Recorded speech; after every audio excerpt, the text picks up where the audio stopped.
ஈமான் கொண்டோரே, ரெட்டித்துக் கொண்டே அதிகரித்த நிலையில் வட்டி வாங்கி தின்னாதீர்கள். இன்னும் நீங்கள் அல்லாஹுவுக்கு அஞ்சி இதை தவிர்த்துக் கொண்டால் வெற்றி அடைவீர்கள். தவிர நரக நெருப்பிற்கு அஞ்சுங்கள். அது காபிர்களுக்காக சித்தம் செய்து வைக்கப்பட்டுள்ளது. அல்லாஹுவுக்கும் அவன் தூதருக்கும் கீழ்ப்படியுங்கள். நீங்கள் அதனால் அல்லாஹுவினால் கிருபை செய்யப்படுவீர்கள். இன்னும் நீங்கள் உங்கள் ரப்பின் மன்னிப்பை பெறுவதற்கும் சுவனபதியின் பக்கமும் விரைந்து செல்லுங்கள். அதன் சுவனபதியின் அகலம் வானங்கள் பூமியை போலுள்ளது. அது பயபக்தி உடையோருக்காகவே தயார் செய்து வைக்கப்பட்டுள்ளது. பயபக்தி உடையோர் எத்தகையவர் என்றால், அவர்கள் இன்பமான செல்வ நிலையிலும் துன்பமான ஏழ்மை நிலையிலும் இறைவனின் பாதையில் செலவிடுவார்கள். தவிர கோபத்தை அடக்கிக் கொள்வார்கள். மனிதர்கள் செய்யும் பிழைகளை மன்னிப்போராயிருப்பார்கள். இவ்வாறு அழகாக நன்மை செய்வோரையே அல்லாஹ் நேசிக்கின்றான். தவிர மானக்கேடான ஏதேனும் ஒரு செயலை அவர்கள் செய்துவிட்டாலும் அல்லது ஏதேனும் பாவத்தினால் தமக்கு தாமே தீங்கிழைத்துக் கொண்டாலும் உடனே அவர்கள் மனப்பூர்வமாக அல்லாஹுவை நினைந்து தங்கள் பாவங்களுக்காக மன்னிப்பு தேடுவார்கள். அல்லாஹுவை தவிர வேறு யார் பாவங்களை மன்னிக்க முடியும்?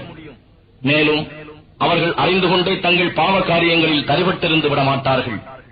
அத்தகையோருக்குரிய நற்கூலி அவர்களுடைய இறைவனிடம் இருந்து மன்னிப்பும் சுவனபதிகளும் ஆகும். அவற்றின் கீழே ஆறுகள் ஓடிக்கொண்டே இருக்கும். அவர்கள் அங்கே என்றென்றும் இருப்பர். நற்செயல்கள் செய்வோரின் பிரதிபலன் நன்மையே ஆகும். உங்களுக்கு முன் பல வழிமுறைகள் சென்றுவிட்டன. ஆகவே நீங்கள் பூமியில் சுற்றி வந்து இறை வசனங்களை பொய்யாக்கியோரின் முடிவு என்ன ஆயிற்று என்பதை பாருங்கள். இது மனிதர்களுக்கு சத்தியத்தின் தெளிவான விளக்கமாகவும் பயபக்தி உடையோருக்கு நேர் வழிகாட்டியாகவும் நற்போதனையாகவும் இருக்கின்றது. எனவே நீங்கள் தைரியத்தை இழக்காதீர்கள், கவலையும் கொள்ளாதீர்கள். நீங்கள் மூமீன்களாக இருந்தால் நீங்கள்தான் உன்னதமானவர்களாக இருப்பீர்கள். உங்களுக்கு ஒரு காயம் ஏற்பட்டது என்றால் அதே மாதிரி மற்றவர்களுக்கும் காயம் ஏற்பட்டுள்ளது. இத்தகைய சோதனை காலங்களை மனிதர்களிடையே நாமே மாறி மாறி வரச் செய்கின்றோம். இதற்கு காரணம் ஈமான் கொண்டோரை அல்லாஹ் அறிவதற்கும் உங்களில் உயிர் தியாகம் செய்வோரை தேர்ந்து அமைத்துக் கொள்வதற்குமே ஆகும். இன்னும் அல்லாஹ் அநியாயம் செய்வோரை நேசிப்பதில்லை. நம்பிக்கை கொண்டோரை பரிசுத்தமாக்குவதற்கும் காபிர்களை அழிப்பதற்கும் அல்லாஹ் இவ்வாறு செய்கின்றான். உங்களில் அல்லாஹுவின் பாதையில் உறுதியாக போர் புரிபவர்கள் யார் என்றும் அவ்வேளை பொறுமையை கடைபிடிப்பவர்கள் யார் என்றும் அல்லாஹ் பரிசோதித்து அறியாமல் நீங்கள் சுவனபதியில் நுழைந்து விடலாம் என்று எண்ணிக்கொண்டிருக்கின்றீர்களா? நீங்கள் மரணத்தை சந்திப்பதற்கு முன்னமே நிச்சயமாக நீங்கள் அதை விரும்பினீர்களே. இப்போது அது உங்கள் கண்முன் இருப்பதை நீங்கள் திட்டமாக பார்த்துக் கொண்டீர்கள். இப்போது ஏன் தயக்கம்? முஹம்மது இறைவனின் தூதரே அன்றி வேறு அல்லர். அவருக்கு முன்னரும் அல்லாஹுவின் தூதர்கள் பலர் காலம் சென்று விட்டார்கள். அவர் இறந்துவிட்டால் அல்லது கொல்லப்பட்டால் நீங்கள் உங்கள் குதிகால்களின் மேல் புறங்காட்டி திரும்பி விடுவீர்களா? அப்படி எவரேனும் தம் குதிகால்கள் மேல் புறங்காட்டி திரும்பி விடுவாரானால் அவர் அல்லாஹுவுக்கு எவ்வித தீங்கும் செய்துவிட முடியாது. அன்றியும் அல்லாஹ் நன்றியுடையோருக்கு அதிவிரைவில் நற்கூலியை வழங்குவான். மேலும் எந்த ஆன்மாவும் முன்னரே எழுதப்பட்டிருக்கும் தவணைக்கு இணங்க அல்லாஹுவின் அனுமதியின்றி மரணிப்பதில்லை. எவரேனும் இந்த உலகத்தின் நற்பலனை மட்டும் விரும்பினால் நாம் அவருக்கு அதிலிருந்தே வழங்குவோம். இன்னும் எவர் மறுமையின் நன்மையையும் விரும்புகிறாரோ அவருக்கு அதிலிருந்து வழங்குவோம். நன்றியுடையோருக்கு அதி விரைவாக நற்கூலி கொடுக்கிறோம்.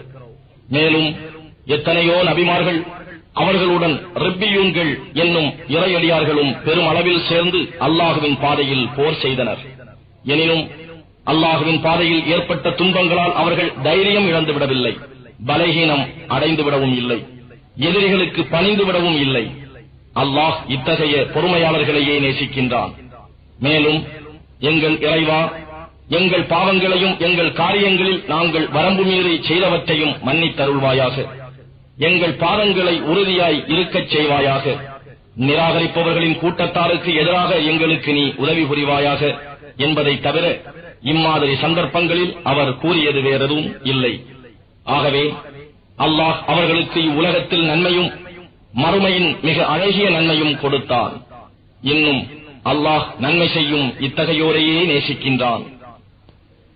நம்பிக்கை கொண்டோரே, நிராகரிப்பவர்களுக்கு நீங்கள் வழிபட்டு நடந்தால் அவர்கள் உங்களை உங்கள் குதிகால்களின் மீது திருப்பி விடுவார்கள்.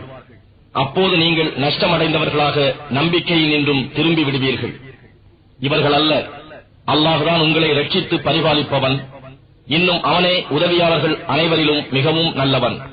விரைவிலேயே நிராகரிப்பவர்களின் இதயங்களில் திகிலை உண்டாக்குவோம். ஏனெனில் தனக்கு இணை வைப்பதற்கு அவர்களுக்கு எந்தவிதமான ஆதாரமும் இறக்கி வைக்கப்படாமல் இருக்க அவர்கள் அல்லாஹுவுக்கு இணை வைத்தார்கள். தவிர அவர்கள் தங்குமிடம் நெருப்புதான். அக்கிரமக்காரர்கள் தங்கும் இடங்களிலெல்லாம் அதுதான் மிகவும் கெட்டது. இன்னும் அல்லாஹ் உங்களுக்கு அளித்த வாக்குறுதியை நிறைவேற்றி தந்தான். அவ்வமயம் உஹது களத்தில் பகைவர்களை அவன் அனுமதியின் பிரகாரம் நீங்கள் அழித்துவிடும் நிலையில் இருந்தபோது நீங்கள் தயங்கினீர்கள். நீங்கள் உங்களுக்கு இடப்பட்ட கட்டளை பற்றி தர்க்கிக்க துவங்கினீர்கள். நீங்கள் விரும்பிய வெற்றியை அவன் உங்களுக்கு காட்டிய பின்னரும் நீங்கள் அந்த உத்தரவுக்கு மாறு செய்யலானீர்கள். உங்களில் இவ்வுலகை விரும்புவோரும் இருக்கிறார்கள், இன்னும் உங்களில் மறுமையை விரும்புவோரும் இருக்கிறார்கள்.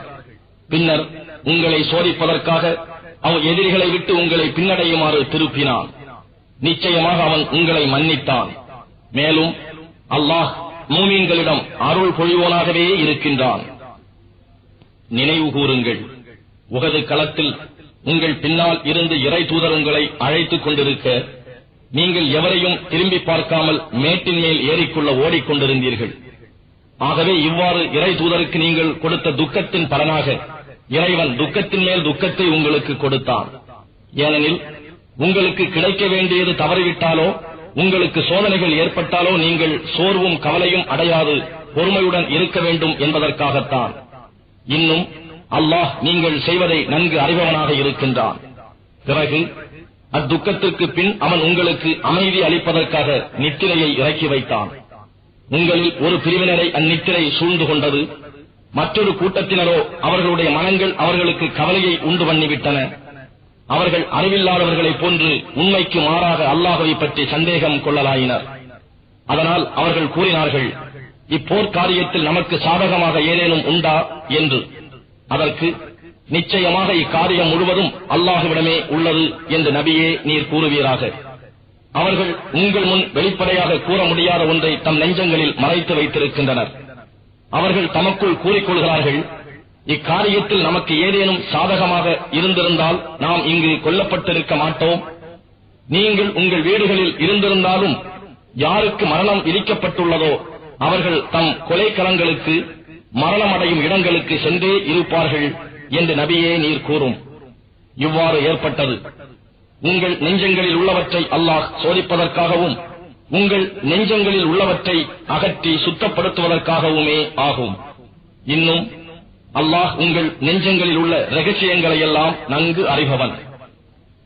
இரு கூட்டத்தாரும் போருக்காக சந்தித்த நாளில் உங்களில் இருந்து யார் திரும்பிவிட்டார்களோ அவர்களை அவர்கள் செய்த சில தவறுகளின் காரணமாக ஷைத்தான் கால் தடுமாற வைத்தான். நிச்சயமாக அல்லாஹ் அவர்களை மன்னித்து விட்டான்.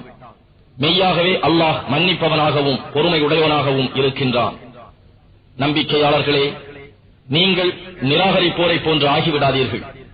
பூமியில் பிரயாணம் செய்யும் போதோ அல்லது போரில் ஈடுபட்டோ மரணமடைந்த தம் சகோதரர்களை பற்றி அந்நிராகரிப்போர் கூறுகின்றனர், அவர்கள் நம்முடனே இருந்திருந்தால் மரணமடைந்தோ கொல்லப்பட்டோ போயிருக்க மாட்டார்கள் என்று.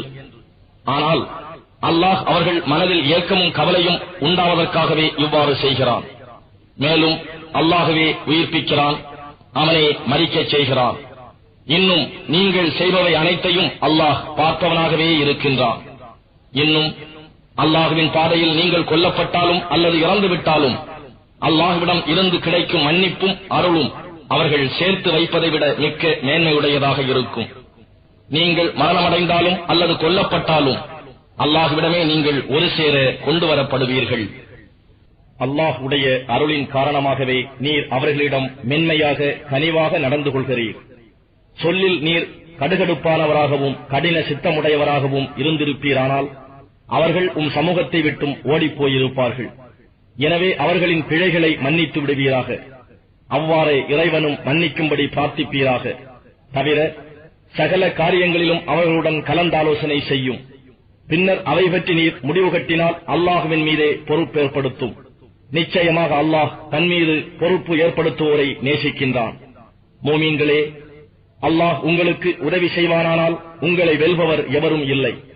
அவன் உங்களை கைவிட்டு விட்டால் அதன் பிறகு உங்களுக்கு உதவி செய்வோர் யார் இருக்கிறார்கள்? எனவே மூமீன் அல்லாஹுவின் மீதே முழுமையாக நம்பிக்கை பூண்டு பொறுப்பு ஏற்படுத்திக் கொள்ளட்டும். மோசம் செய்வது எந்த நபியிடமும் இல்லை.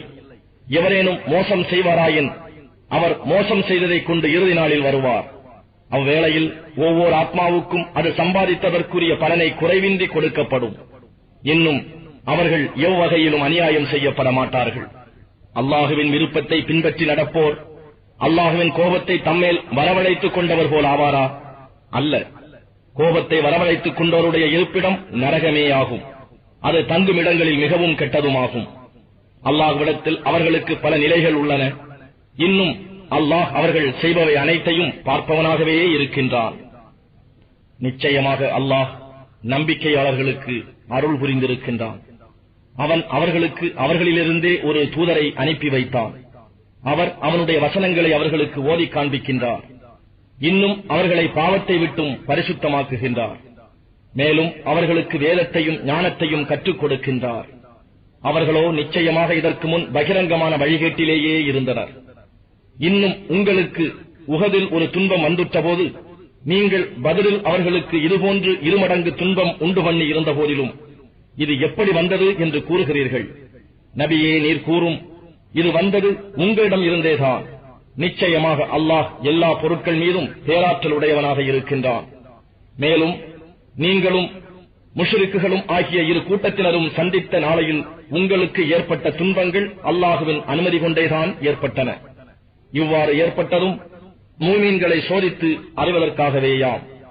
இன்னும் முனாஃபிக்தனம் செய்யும் நயவஞ்சகரை பிரித்து அறிவதற்கும் தான். அவர்களிடம் கூறப்பட்டது, வாருங்கள், அல்லாஹுவின் பாதையில் போர் புரியுங்கள், அல்லது பகைவர்கள் அணுகாதவாறு தடுத்து விடுங்கள். அப்போது அவர்கள் சொன்னார்கள், நாங்கள் போரை பற்றி அறிந்திருந்தால் நிச்சயமாக நாங்கள் உங்களை பின்பற்றி இருப்போம். அன்று அவர்கள் ஈமானை விட குஃப்ரின் பக்கமே அதிகம் நெருங்கி இருந்தார்கள். தம் உள்ளங்களில் இல்லாதவற்றை தம் வாய்களினால் கூறினர். அவர்கள் தம் உள்ளங்களில் மறைத்து வைப்பதையெல்லாம் அல்லாஹ் நன்கு அறிகிறான். போருக்கு செல்லாமல் முனாஃபிக்குகள் தம் வீடுகளில் அமர்ந்து கொண்டே போரில் மடிந்த தம் சகோதரர்களை பற்றி அவர்கள் எங்களை பின்பற்றி இருந்தால் கொல்லப்பட்டிருக்க மாட்டார்கள் என்று கூறுகிறார்கள். நபியே, நீர் கூறும், நீங்கள் சொல்வதில் உண்மையாளர்களானால் உங்களை மரணம் அணுகாவண்ணம் தடுத்து விடுங்கள், பார்ப்போம் என்று. அல்லாஹுவின் பாதையில் போரிட்டு கொல்லப்பட்டவர்களை மரித்தவர்கள் என்று நிச்சயமாக எண்ணாதீர்கள். தம் ரப்பினிடத்தில் அவர்கள் உயிருடனேயே இருக்கிறார்கள். அவனால் அவர்கள் உணவளிக்கப்படுகிறார்கள். தன் அருட்கொடையிலிருந்து அல்லாஹ் அவர்களுக்கு அளித்ததைக் கொண்டு அவர்கள் ஆனந்தத்துடன் இருக்கிறார்கள். மேலும் போரில் ஈடுபட்டிருந்த தம் மூமினான சகோதரர்களில் மரணத்தில் தம்முடன் சேராமல் இவ்வுலகில் உயிருடன் இருப்போரை பற்றி அவர்களுக்கு எவ்வித பயமும் இல்லை, அவர்கள் துக்கப்படவும் மாட்டார்கள் என்று கூறி மகிழ்வடைகிறார்கள். அல்லாஹ்விடம் இருந்து தாங்கள் பெற்ற நற்பேறுகள் பற்றியும் மேன்மையை பற்றியும் நிச்சயமாக அல்லாஹ் மூமின்களுக்கு உரிய நற்கூலியை ஒரு சிறிதும் வீணாக்கி விடுவதில்லை என்பதை பற்றியும் மகிழ்வடைந்தோராய் இருக்கின்றார்கள்.